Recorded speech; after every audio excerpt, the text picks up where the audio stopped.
Magandang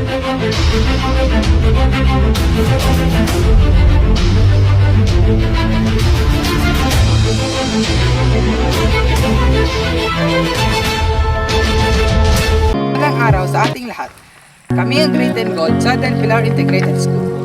At ngayon, pag-uusapan natin kung bakit kailangan pag-aralan ang kontemporanyong issue. Ngunit ano nga ba ang kahalagahan nito sa ating buhay? Kontemporanyong issue ay tumutukoy sa kasalukuyang pangyayari at suliraning nakakaapekto sa lipunan, tulad ng polusyon, climate change, kahirapan at pagkalat ng maling impormasyon. Sa pag-aaral nito, mas nauunawaan natin ang mga problemang na kinakaharap ng ating komunidad at bansa. Mahalaga itong pag-aralan upang maging ulat tayo sa mga nangyayari sa ating paligid.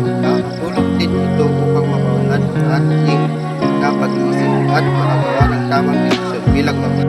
Paano nga ba ito nakakatulong sa kabataan?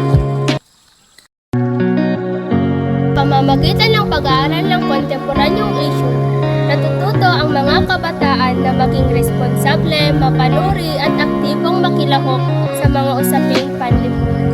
Sa kabuuan, mahalagang pag-aralan ang kontemporanyong issue upang maging mulat, responsable at makabuluhang bahagi ng lipunan. Ako si Justin Darit A. Taguina. Ako naman si Chris Bernard Liga.